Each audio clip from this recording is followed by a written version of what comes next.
আজকে আমি পড়াচ্ছি বিজনেস স্টাডি নিবাই বাগচির 4th সেমিস্টার ক্লাস 12-এর 11th চ্যাপ্টার আর্থিক ব্যবস্থাপনা। তো আর্থিক ব্যবস্থাপনা বলতে কি বোঝায় সেটা আগে আমাদেরকে জানতে হবে। আমরা এই নামের মাধ্যমে কি বুঝতে পারছি যে আর্থিক ব্যবস্থাপনা কি হতে পারে, যে একটা অর্থের সঙ্গে নিশ্চয়ই এর কোনো কানেকশন আছে। আর ব্যবস্থাপনা মানে কি? ম্যানেজমেন্ট। তো আর্থিক ব্যবস্থাপনা বলতে কি বোঝা হয়? আর্থিক ব্যবস্থাপনা হলো সামগ্রিক ব্যবস্থাপনার একটি সংযুক্ত অংশ। একটা গোটা বিজনেসের একটা সংযুক্ত অংশ হচ্ছে আর্থিক ব্যবস্থাপনা। অর্থ ছাড়া কখনো কিছু হয় না। অর্থ ছাড়া একটা বিজনেস কখনো দাঁড় করানো যায় না। আমাকে যদি বিজনেসটা শুরু থেকে করতে হয়, ছোট থেকেই শুরু করলাম, কিন্তু সেটার জন্য আমাকে 50-60 হাজার টাকা ইনভেস্ট করতে হবে। উইদাউট এনি মানি কোনো বিজনেস ডেভেলপ করা যায় না বা স্টেবল হয় না। যার লক্ষ্য পূরণ উদ্দেশ্যে প্রয়োজনীয় অর্থ সংগ্রহ এবং সংগৃহীত অর্থের সর্বোত্তম ব্যবহারের জন্য আর্থিক পরিকল্পনা প্রণয়ন, তহবিলের উৎস নির্বাচন, তহবিল সংস্থান, তহবিলের ব্যবহার এবং লাভ্যাংশ সংক্রান্ত সিদ্ধান্ত গ্রহণের কাজে নিযুক্ত থাকে। কি বলছে? একটা তো সংযুক্ত অংশই, এবং যার লক্ষ্য পূরণের উদ্দেশ্য হচ্ছে অর্থ সংগ্রহ। আমি একটা বিজনেস খুলবো, তার জন্য আমার অর্থ দরকার। সেই অর্থটা আমি কোথা থেকে পাবো? সেই অর্থটাকে তো আমাকে একটা জায়গা থেকে নিতে হবে। নয় আমি লোন নেব ব্যাংকের থেকে, নয় আমি নিজের পকেট থেকেই দেবো, নয় আমি বাবার থেকে চাইবো। মানে কোথা থেকে একটা জায়গা থেকে তো আমাকে অর্থটা সংগ্রহ করতে হবে। আমাকে তো কেউ দিয়ে দেবে না এমনি বিনা পয়সায় বা বিনা কি বলবো, অন্য কিছুর বিনিময়তে দেবে না। তো অর্থ সংগ্রহ এবং সংগৃহীত অর্থের সর্বোত্তম ব্যবহার, এবং সেই সংগৃহীত অর্থটা আমার কোথায় সঠিকভাবে ব্যবহার করতে হবে, কোথায় আমাকে ঠিকঠাক ইনভেস্ট করলে আমার প্রফিট ভালো হবে। তো সেই রকম সংগৃহীত অর্থের সর্বোত্তম ব্যবহারের জন্য আর্থিক পরিকল্পনা প্রণয়ন, আমাকে তার জন্য একটা প্ল্যানিং করতে হবে ও তহবিলের উৎস নির্বাচন করতে হবে, এবং তহবিল সংস্থান, তহবিলের ব্যবহার, তহবিল মানে হচ্ছে ফান্ড, তাদের উৎস সংস্থান ব্যবহার এবং লাভ্যাংশ সংক্রান্ত সিদ্ধান্ত গ্রহণের কাজে নিযুক্ত থাকে। তো ওভারঅল এইটাকেই বলা হচ্ছে কি আর্থিক ব্যবস্থাপনা। আর্থিক ব্যবস্থাপনার উদ্দেশ্য অর্থ সংস্থান, অর্থের বিনিয়োগ এবং লাভ্যাংশ বন্টন সংক্রান্ত সিদ্ধান্ত গ্রহণ করা হলো আর্থিক ব্যবস্থাপনার মূল কাজ। তাহলে একটা কোম্পানির মেন ফাংশন কি হবে? মেন ফাংশন হচ্ছে অর্থ সংস্থান, সোর্স অফ মানি, যে আমি কোথায় কি ইনভেস্ট করলে আমি সেই টাকাটা পাবো, আমি কোথা থেকে বেশি ঋণ পাবো, লোনটা পাবো। অর্থ সংস্থান এবং অর্থের বিনিয়োগ, এগুলো আগেও পড়েছিস। অর্থের বিনিয়োগ মানে হচ্ছে যে কোথায় কতটা কি বিনিয়োগ করতে হবে, আর হচ্ছে লাভ্যাংশ বন্টন। এই তিনটে যদি প্রপার সিদ্ধান্ত গ্রহণ করা যায়, সেটাই হচ্ছে কি আর্থিক ব্যবস্থাপনার মূল কাজ। কিছু উদ্দেশ্য ব্যতীত কোনো সিদ্ধান্ত গ্রহণ করা সম্ভব না। উদ্দেশ্য ছাড়া কোনো সিদ্ধান্ত গ্রহণ করা সম্ভব না। আমি যখন একটা কোনো কোম্পানি খুলছি, আমার মেন উদ্দেশ্য কি থাকবে? মুনাফা অর্জন, একদম সর্বোচ্চ মুনাফা অর্জন করা। সেই উদ্দেশ্যটা পূরণ করতে হবে, এবং সেই উদ্দেশ্যটা পূরণ করবার জন্য আমাকে যা যা করার আমাকে করতে হবে, সেই সব বাদ দিয়ে আমি কিছু করতে পারবো না। তাই ব্যবস্থাপনার কারবারের উদ্দেশ্যের কথা মাথায় রেখে এই বিষয়গুলি সম্পর্কে সিদ্ধান্ত নেওয়া হয়েছে। কি কি বিষয় হচ্ছে? একটা হচ্ছে মুনাফা সর্বাধিকরণ উদ্দেশ্য। মুনাফা সর্বাধিকরণ মানে কি করলে প্রফিটটা আমার একদম ম্যাক্সিমাম লেভেলে পৌঁছবে, সেইটা একটা। আর একটা হলো কি সম্পদ সর্বাধিকরণ। সম্পদ মানে হচ্ছে কি ওয়েলথ, সম্পত্তি, এইটা আলোচনা করা হচ্ছে। এক হচ্ছে মুনাফা সর্বাধিকরণ। চিরাচরিত মতামত অনুযায়ী আর্থিক ব্যবস্থাপনার মূল উদ্দেশ্য হলো মুনাফার পরিমাণ সর্বোচ্চ করা। এই লাইনটা দেখেই বোঝা যাচ্ছে মুনাফা সর্বাধিকরণ, এই কথাটা থেকেই বোঝা যাচ্ছে কি মুনাফাকে সর্বোচ্চ করা, মানে কোন লেভেলে গেলে মুনাফাটা সর্বোচ্চ হবে। যারা এই মতবাদে বিশ্বাসী তারা মনে করেন যে যেহেতু মুনাফা হলো দক্ষতা পরিমাপের মাপকাঠি, তাই সর্বাধিক মুনাফা অর্জনের মাধ্যমে কারবারের দক্ষতা সূচিত হয়। তাই ব্যবস্থাপকগণ নিজেদের দক্ষতা প্রমাণ করার জন্য মুনাফা সর্বাধিকরণের দিকে লক্ষ্য রেখে কারবার পরিচালনা করে। এইটা হচ্ছে সবথেকে চিরাচরিত একটা ব্যবস্থা বা ধারা, মুনাফা সর্বাধিকরণ। তাই এই মতবাদে বিশ্বাস করে যেহেতু মুনাফাটাকে সর্বোচ্চ দেয়া হয়, সর্বোচ্চ মনে করা হয়, তাই জন্য দক্ষতাটাও পরিমাপের মাপকাঠি হয়, যাতে যে যে কাজটা করতে পারে তাকে সেই কাজটাই করানো হয় এবং তাদের দক্ষতাটা সীমাবদ্ধই থাকে। মানে কেউ যদি 8 ঘন্টা কাজ করে তো তাকে 8 ঘন্টাই কাজ করানো হয়, কারণ এরপর তাকে যদি কাজ করানো হয়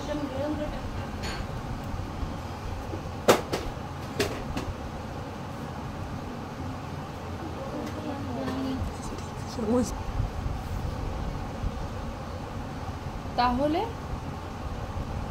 মুনাফা সর্বাধিকরণটা বোঝা গেছে।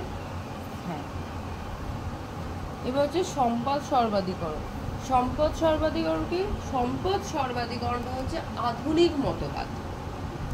মুনাফাটা হচ্ছে চিরাচরিত, ওটাই একটা বিজনেসের মানে ফান্ডা ছিল, এজেন্ডা ছিল, ওটাই যে মুনাফাটা আমাকে সর্বাধিকরণ করতে হবে। এখনো সেটাই আছে যে আমি যদি কোনো বিজনেস আমি কেন করব, আমার প্রফিটের জন্য করব না, ইনকামের জন্য করব, আমাকে সেটাই দেখতে হবে।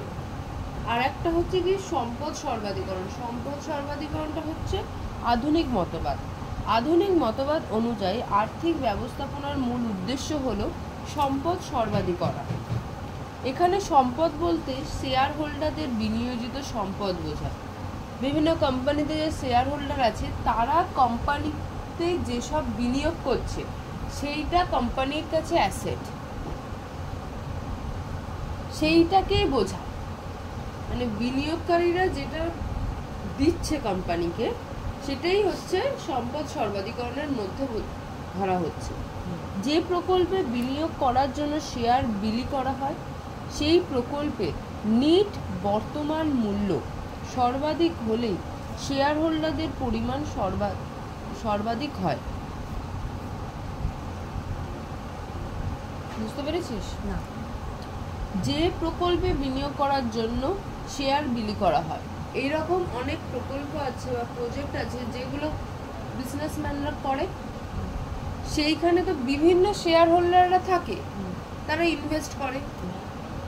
তো শেয়ার হোল্ডারদের সেই শেয়ার বিলি করা এবং প্রকল্পের নিট বর্তমান মূল্য, মানে একটা যখন প্রজেক্ট বা কোনো একটা কিছু যখন তৈরি করা হচ্ছে তার যে প্রেজেন্ট নিট ভ্যালুটা আছে সেইটা যদি সর্বাধিক হয় তাহলে শেয়ার হোল্ডারদের সম্পদের পরিমাণও সর্বাধিক হবে। কারণ আমার একটা কিছুর ভ্যালু যদি 100 টাকা হয় তাহলে সবাইকে তো সেই 100 টাকাটা দিতে হবে। যদি 3 জন থাকে তাহলে কম হবে, ভাগে কম পড়বে। যদি 2 জন থাকে তাহলে বেশি পড়বে, 1 জন থাকলে তো তাকে তো পুরোটাই দিতে হবে। তো নিট বর্তমান মূল্যটা যদি বেশি হয় তাহলে শেয়ার হোল্ডারদের সম্পদের পরিমাণটাও সর্বাধিক হবে। কাজেই সম্পদ সর্বাধিকরণ বলতে কোনো প্রকল্পের নিট বর্তমান মূল্যের সর্বাধিকরণকে বোঝায়। এতটা বললেই হবে।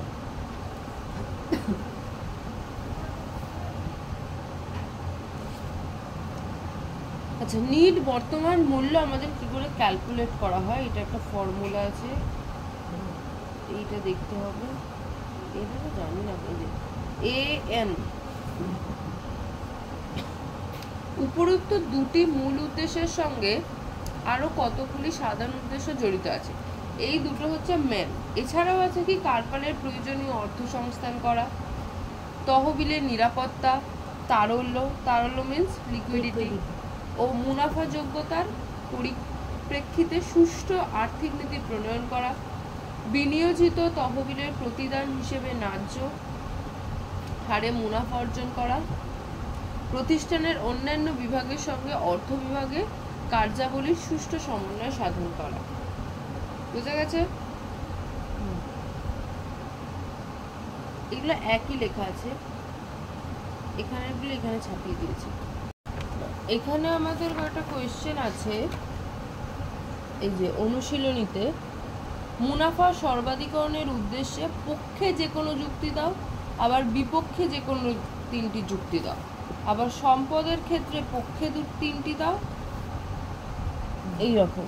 তো আমাদের এখানেও মুনাফা সর্বাধিকরণের এবং সম্পদ সর্বাধিকরণের তিনটে করে যুক্তি পক্ষে এবং বিপক্ষে করে রাখতে হবে। যদি বাই চান্স 3 নম্বরে দিয়ে দেয়, যেহেতু অনুশীলনীতে আছে, করে রাখাটা উচিত।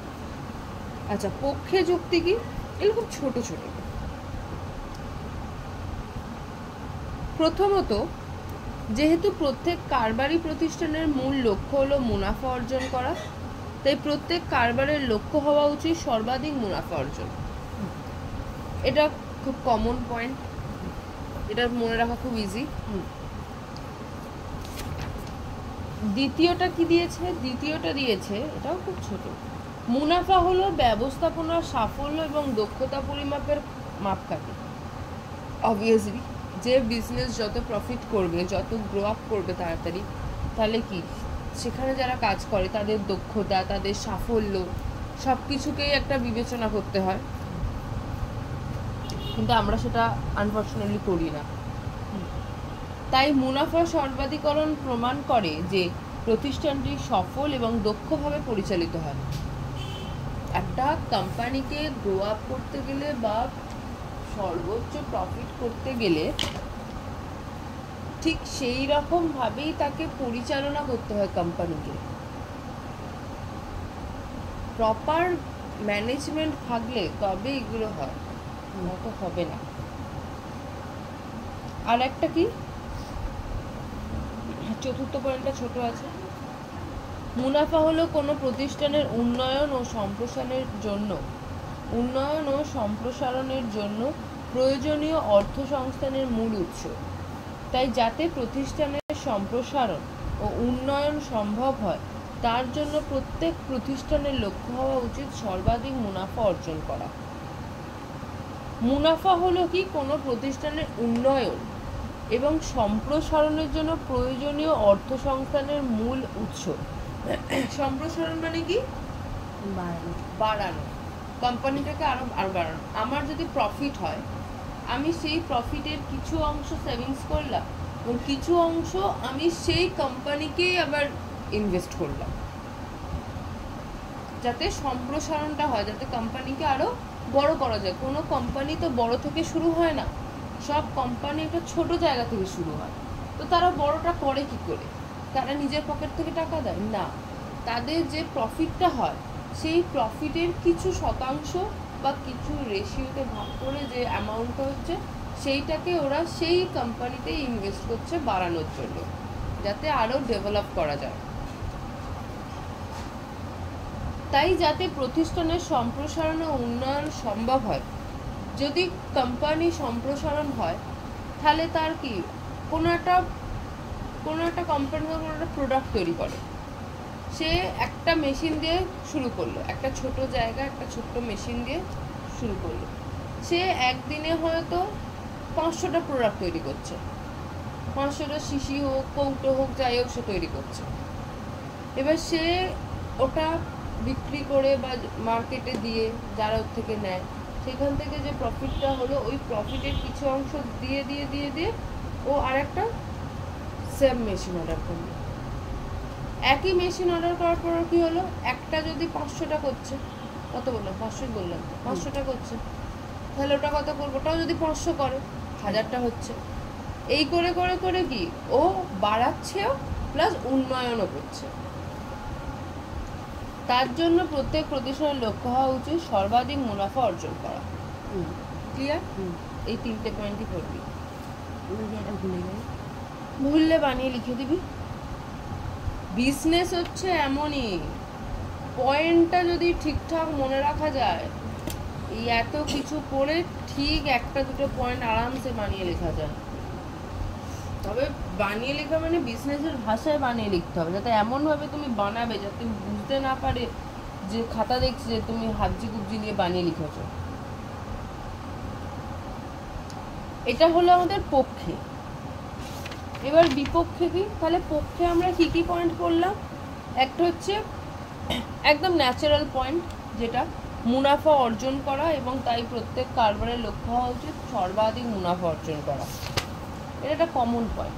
তারপরে চলে আসছে কি, যারা কাজ করে তাদের দক্ষতা এবং সাফল্যের পরিমাণ, এটা একটা চলে আসছে। তারপরেই চলে আসছে উন্নয়ন এবং সম্প্রসারণ, কারণ তারা ঠিকঠাক করে কাজ করলে তবেই তো সেটা উন্নয়ন হবে, সম্প্রসারণ হবে। তারা যদি কাজে ফাঁকি দেয়, এদিকে বসকে বলছে আমি কাজ করছি, এদিকে কাজ করছে, কিছুই হবে না। এইটা। এবার আসছি বিপক্ষে যুক্তি, বা এরকমও দিয়ে দিতে পারে, দুটি পক্ষে দাও দুটি বিপক্ষে দাও, এরকমও দিতে পারে। আবার 5 নম্বরের, হ্যাঁ এরকম 5 নম্বরের তো তিনটে যুক্তি আর তিনটে পক্ষে 3টে বিপক্ষে দাও, এরকমও দিয়ে দিতে পারে। বিপক্ষে কি বলছে?